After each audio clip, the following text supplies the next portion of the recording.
Bonjour, c'est Jules Lavie pour Code Source, le podcast d'actualité du Parisien. TikTok dans le collimateur des autorités en France. L'application de partage de vidéos compte plus de 20 millions d'utilisateurs dans le pays. Elle est examinée depuis le mois de mars par une commission d'enquête de l'Assemblée nationale, commission dont le but est d'évaluer les effets psychologiques de ce réseau social sur les mineurs. Que reproche-t-on précisément à TikTok ? L'application présente-t-elle des risques pour les ados ? Réponse dans Code Source, aujourd'hui avec deux journalistes du Parisien, Gilles Avaroquier, spécialiste sciences et technologie, et Elsa Marie, spécialiste jeunesse au sein du service société. Le mardi 10 juin, plusieurs influenceurs sont auditionnés par la commission d'enquête de l'Assemblée nationale consacrée à TikTok, notamment Nasdaq. Donc aujourd'hui, c'est Monsieur Nasser Sari qui est Nasdaq qui est ici. Elsa Marie, la discussion entre Nasdaq et les députés va être tendue par moments. Oui, alors Nasdaq, c'est un influenceur perpignanais de 29 ans. Il est suivi par 9 millions d'abonnés, donc c'est une audience colossale. Et effectivement, il est sommé de s'expliquer devant la commission, notamment parce qu'il est accusé de banaliser la violence. Et à un moment, on sent que les échanges se tendent. Le président de la commission lui demande combien il gagne, et lui va lui dire « et vous ?» En CA, en chiffre d'affaires, on est à des centaines de milliers d'euros. Des centaines ? Ouais, Quelques centaines. Ouais, deux. Et vous ? Moi, le salaire net d'un député, après impôt, c'est à peu près 5 000 €. Ouais. Cette commission est baptisée Commission d'enquête sur les effets psychologiques de TikTok sur les mineurs. Elle a été créée le 13 mars 2025. Quel est son objectif ? Alors l'objectif, c'est d'évaluer l'impact psychologique de TikTok sur les jeunes, notamment de savoir s'il y a un problème avec son utilisation.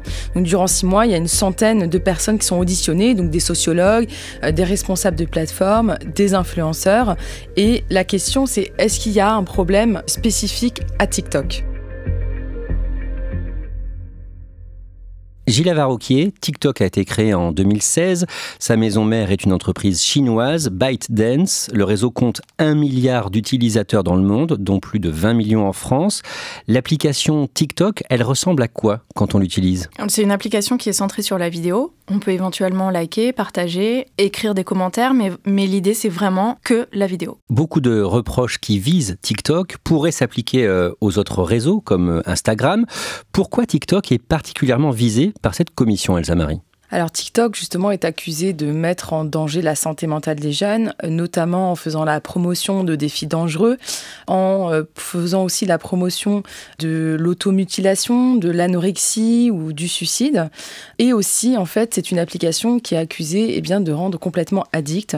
Cette commission est née justement à cause de toutes ces alertes. Gilles Avaroquier, l'algorithme de TikTok est très efficace. Expliquez-nous ça. C'est une application où il y a assez peu de choses à faire pour l'utilisateur. Le cerveau est à son usage assez minimal. Soit on regarde la vidéo, au début ou jusqu'au bout, soit on scrolle, c'est-à-dire qu'on passe à la vidéo suivante, et rien que ça donne une information à l'algorithme. C'est-à-dire que l'algorithme repère si la vidéo nous intéresse. Exactement. Et ça va lui permettre soit de vous donner des vidéos qui vous intéressent et donc de continuer à rester dans la même thématique, soit dans ce cas, il va aller vous proposer une autre vidéo parmi celles qui sont le plus vues, pour essayer toujours de trouver ce qui vous intéresse le plus. Et pour qu'on comprenne bien, il y a toujours ce système algorithmique où on nous propose des vidéos qu'on aime bien. C'est le cas aussi avec Instagram, avec YouTube. C'est quoi la différence, la particularité de TikTok vraiment ? En fait, l'algorithme de TikTok, c'est qu'il va permettre en 3-4 secondes d'identifier la vidéo qui vous plaît. Et en 30 minutes, il va établir un profil. Les autres applis ne font pas aussi vite. Elles n'arrivent pas à identifier votre profil aussi vite. TikTok peut devenir très addictif. Oui. En fait, il va activer les mêmes circuits de la récompense que du sucre, par exemple. Donc, ça fait qu'on a envie de scroller. Le temps s'évanouit, on est capable de passer des heures sur des vidéos qui n'ont pas beaucoup de sens. Elsa Marie, il y a une tendance qui date de quelques années sur TikTok, qu'on appelle le brain rot, qui peut être traduit par pourrissement du cerveau, des petites vidéos faites par intelligence artificielle. Ça donne quel type de contenu ? Alors c'est le fait de regarder des séquences vidéo idiotes. Il y a pas mal de vidéos comme ça qui arrivent dans son contenu. Ça peut être une pomme qui parle, un chat qui danse. Et en fait, il y a pas mal de personnes qui restent bloquées devant ce contenu pendant des heures. Je partis faire mes courses. En vadrouillant dans les rayons de soleil, je sentis une présence qui me suivait quand quelqu'un me bouscula.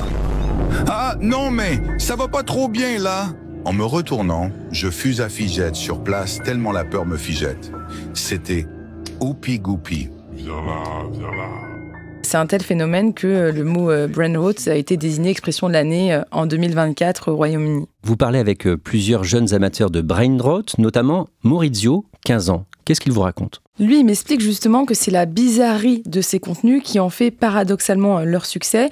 Maurizio me dit qu'il peut rester des heures devant des vidéos de décrassage de voitures. Ce sont des vidéos où on voit des voitures très sales qui après deviennent quasi neuves. Il y passe un temps fou, parfois jusqu'à 3h du matin, si bien que tous les matins, il s'endort dans le train qui le mène au lycée. Et il dit je regarde tout et après je regrette. Elsa Marie, soyons clairs, sur TikTok, comme sur la plupart des réseaux sociaux, il y a toutes sortes de contenus, les sujets sont très variés. Oui, on voit des gens qui dansent, qui font la cuisine, qui se maquillent ou qui font des blagues. Il y a aussi des contenus politiques. En fait, il y a de tout à l'image de la société. Mais les algorithmes ont tendance à créer ce qu'on appelle un effet tunnel. Quand un sujet nous plaît, on peut s'enfermer dans un seul type de contenu. On va se retrouver enfermé dans une bulle d'information, on va voir systématiquement la même information. Et parfois même, malgré nous. J'ai une des témoins qui me racontait, elle s'appelait Aude. Elle me racontait qu'au début, elle était venue sur TikTok pour voir des recettes de cuisine et pour avoir un peu des infos mode. Et c'est une mère de famille, donc très vite, elle s'est retrouvée avec des images qui montraient des enlèvements d'enfants qui correspondaient à l'une de ses angoisses les plus profondes. Et malgré elle, elle s'est retrouvée face à toutes ces vidéos qu'elle voyait le matin, le soir et qu'elle regardait de façon assez compulsive. Et elle a dû désinstaller carrément l'application pour pouvoir s'en sortir. En octobre 2024, une radio publique américaine dans l'État du Kentucky a publié des documents internes à TikTok qui montrent que les cadres de l'entreprise connaissent les effets néfastes de leur réseau, notamment sur les plus jeunes. D'abord, de quoi il s'agit ? La radio publique américaine du Kentucky, elle a en effet révélé des communications. Alors on n'a pas exactement le détail de ce que c'est, mais c'est des documents internes, sans doute des mails ou des Teams, qui montrent que les chercheurs avaient déjà conscience des effets sur la santé mentale des mineurs. Ils parlent notamment de troubles sur la formation de la mémoire, sur l'aptitude à la conversation, à l'empathie, qui a aussi une série d'effets négatifs sur la perte de la capacité d'analyse. Donc ils avaient déjà conscience que leur appli posait des problèmes sur la santé mentale des jeunes. Gilles Varroquier, qu'est-ce que l'on peut faire quand on est utilisateur de TikTok pour essayer de lutter contre cet effet tunnel ? Pas grand-chose. Désinstaller l'application. Sinon, si on veut continuer à la regarder, on peut remettre à zéro l'algorithme. Il faut aller dans les onglets de confidentialité, gérer les contenus, et ensuite on peut remettre à zéro. Mais très vite, on va se retrouver à nouveau dans ces bulles. J'ai fait l'expérience hier soir, donc j'ai remis à zéro l'application TikTok. Et j'avais fait il y a quelques semaines des recherches sur les platistes. C'est ceux qui pensent dans le monde que la Terre est plate. Et donc je me suis retrouvée avec plusieurs vidéos. C'était à la fin, au bout de 30 minutes, une vidéo, toutes les 6 vidéos de gens qui affirment que la Terre est plate et sans aucune contradiction. C'est-à-dire qu'à aucun moment, j'avais 2 vidéos qui montraient que la Terre n'était pas plate. Donc ça marche plus ou moins bien. Il y a d'autres solutions aussi, c'est-à-dire qu'on peut régler ses préférences, toujours dans les onglets gérer son contenu, où on peut dire qu'on a envie de regarder plus de danse, plus de musique. Mais quand même, l'algorithme, c'est un des plus puissants aujourd'hui qui existe sur le marché. Elsa Marie, le 2 mai, vous publiez un reportage sur une femme de 37 ans, Alban, qui est anorexique depuis ses 20 ans. Est-ce que vous pouvez nous la présenter ? Alors Alban vit à Rouen, elle est anorexique effectivement depuis plus de 15 ans. Elle me dit qu'elle est en reconstruction mais qu'elle reste encore fragile.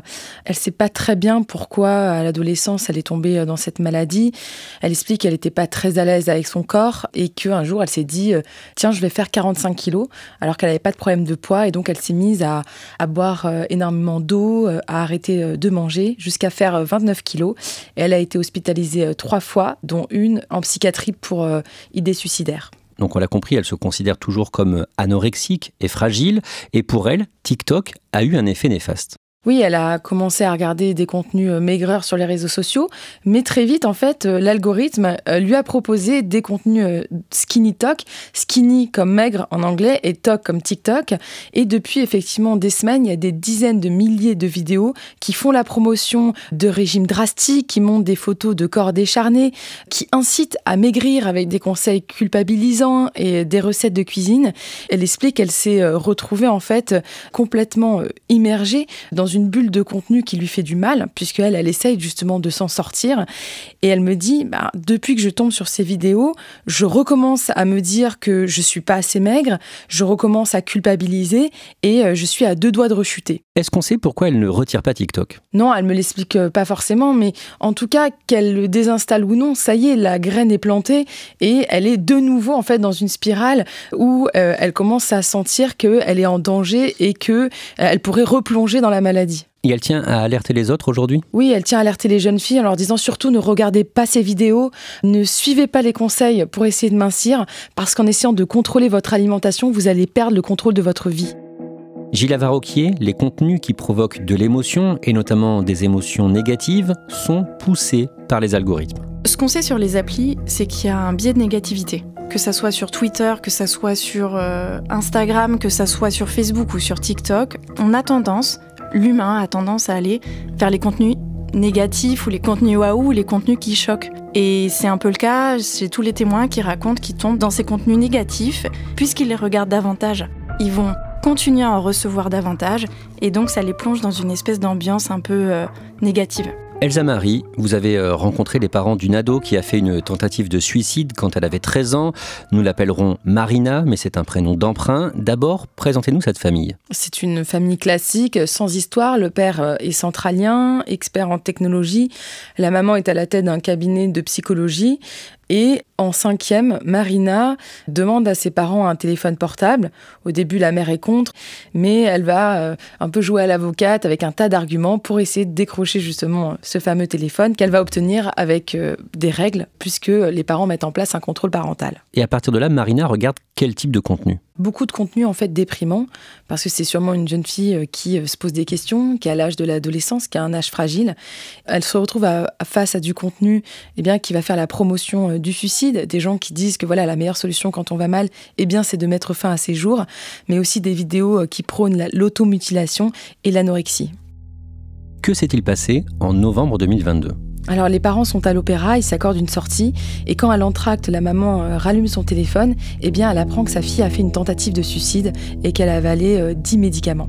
Gaëlle, la mère de Marina, est certaine que l'application TikTok a joué un rôle dans ce qu'il s'est passé. La maman, elle est auditionnée par la commission TikTok et ce qu'elle dit devant la commission, c'est il faut absolument interdire cette application et il faut se réveiller. Ma fille est en vie, mais beaucoup d'autres enfants sont décédés. Elsa Marie, cette famille a rejoint une association de lutte contre les algorithmes, Algo Victima, et dans cette association, 2 familles ont été endeuillées, 2 jeunes qui se sont suicidés. Clovis, 17 ans, a perdu sa grande sœur, Pénélope, qui avait 18 ans, et Clovis est convaincu que TikTok a eu un effet néfaste sur Pénélope.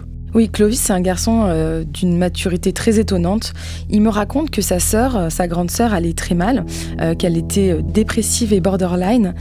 Il s'est rendu compte qu'elle regardait ce qu'il dit, donc des trucs horribles sur TikTok, et qu'il a essayé justement de la sortir de cette spirale en l'entourant, en essayant de lui enlever son téléphone, et ça n'a pas marché. Ce que dit Clovis, c'est que sa sœur allait mal, mais que son téléphone a accéléré son processus vers la mort.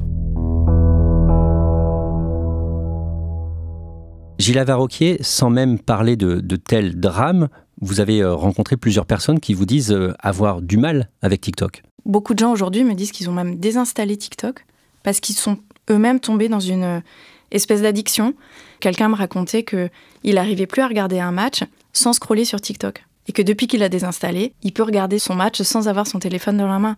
Donc ça montre qu'il y a vraiment quand même quelque chose de l'ordre de l'addiction avec TikTok. Elsa Marie, après la mort de Pénélope, une autre des sœurs de Clovis, a commencé à consulter des contenus morbides sur TikTok.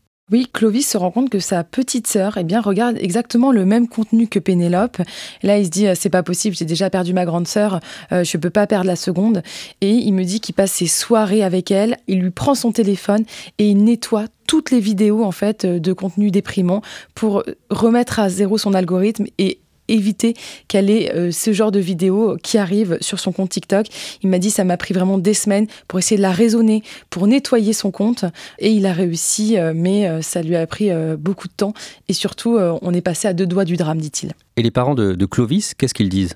Les parents de Clovis se sentent démunis. Ils racontent qu'en fait, ils sont la première génération de parents à faire face à des problèmes de santé mentale liés aux réseaux sociaux.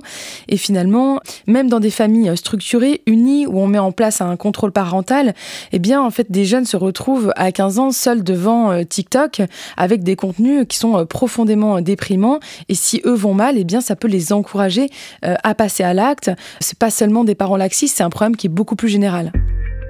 On en revient au début de cet épisode de Code Source. Une commission de l'Assemblée nationale a été créée en mars. Une centaine de personnalités, de chercheurs, d'acteurs du secteur vont être auditionnés. Les travaux de la commission devraient durer 6 mois. Gilles Lavaroquier, quelles sont les pistes qui sont évoquées aujourd'hui pour réduire l'impact de TikTok sur les plus jeunes ? Alors, la commission n'est pas finie. Il y a encore pas mal de gens qui vont être entendus ces prochaines semaines. Pour l'instant, il y a plusieurs pistes, mais essentiellement le fait d'interdire le réseau aux moins de 15 ans ou carrément d'empêcher d'avoir un smartphone pour les moins de 15 ans. Elsa Marie, le 10 juin, la commission a auditionné un influenceur masculiniste qui se fait appeler Alex Hitchens. Nous recevons cet après-midi 5 influenceurs sur les plateformes numériques, à commencer par monsieur Isaac Mayembo, qui est créateur de contenu sous le pseudonyme Alex Hitchens. Qui est-il d'un mot ? Alors c'est un masculiniste et sur les réseaux sociaux, il passe son temps à propager la haine des femmes. Il va toujours les considérer comme des prostituées, il va souvent les rabaisser, notamment en les jugeant par rapport à leur body count, c'est-à-dire le nombre de partenaires sexuels qu'elles ont eu. Et très souvent, son objectif est de les faire passer pour des filles faciles. L'entretien avec les députés se passe mal. Oui, ça se passe mal parce que le président de la commission, Arthur Delaporte, le confronte à ses propos choquants. Et par exemple, je le dis souvent, une femme après 22h, qu'est-ce qu'elle fout dehors ? Je ne sais pas sur quelle plateforme c'est. Ça, c'est des choses que vous avez dit sur quelle plateforme ? Ça ne va pas plaire à l'influenceur qui va accuser le président de déformer ses propos. Vous avez pris 10 secondes de mon propos, vous l'avez isolé et vous venez de me le balancer à la gueule. Et à un moment, il va lui dire « Au revoir monsieur », il va raccrocher et donc il va quitter la commission, ce qui est totalement illégal. Sur TikTok et sur YouTube, les conditions... Excusez-moi, je vais finir. Laissez-moi finir, s'il vous plaît. Vous changez de sujet. Je vous demande de me laisser finir. C'est moi qui mène l'audition, je suis le président de la commission d'enquête, je vous demande de me laisser finir. Je suis président, excusez-moi, on va couper le son de monsieur Hitchens. S'il vous plaît, si vous continuez. Voilà. Donc je finis mon propos, s'il vous plaît. Je vous disais. Au revoir, monsieur. Voilà. Je finis mon propos. Bon, donc il est 16h24. L'audience est suspendue. Le temps de recontacter monsieur Hitchens pour l'informer qu'on ne peut pas quitter une audition sans qu'on lui ait suggéré. Cette séquence, elle a été beaucoup vue sur TikTok. Oui, elle a été vue des millions de fois. Il en a même joué parce qu'il a été banni de TikTok à l'issue de cette séquence. Et il en a joué parce qu'il a proposé à tous les créateurs de contenu qui le voulaient de reposter indirectement ces contenus qu'il diffuse sur YouTube en échange de quelques euros. Gilles Lavaroquier, vous avez contacté la maison mère de TikTok. Qu'est-ce qu'elle répond face à toutes ces accusations qui visent l'application ? Ils me répondent en expliquant qu'ils ont mis en place plusieurs choses pour les mineurs. Par exemple, au-delà de 60 minutes, en théorie, quand on est mineur, on n'a plus accès à TikTok. Au-delà de 22 heures aussi, pour ceux qui ont moins de 16 ans, il y a dans le fil qui s'appelle « Pour toi », qui est du contenu que TikTok estime personnalisé pour l'utilisateur. Il y a un contenu de méditation, des vidéos qui sont censées être plus apaisantes et des contenus moins négatifs. Après, la question est de savoir... si les jeunes les suivent, très vite, on va quand même se retrouver dans cet algorithme qui nous enferme à nouveau dans ces bulles, tout ce qu'on vient d'expliquer jusque-là. Donc, je suis pas sûre que ça soit toujours très efficace.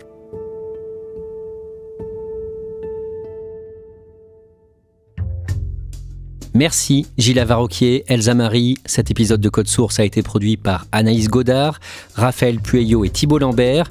Réalisation, Julien Moncouquiol. Code Source est le podcast quotidien d'actualité du Parisien. N'hésitez pas à vous abonner sur votre plateforme d'écoute préférée, à partager, à nous laisser des commentaires. Et on vous invite aussi à écouter Crime Story, notre podcast hebdomadaire de faits divers. Chaque samedi dans Crime Story, une nouvelle affaire criminelle racontée par Claudia Prolongeau et Damien Delsoni, le chef du service police-justice du Parisien.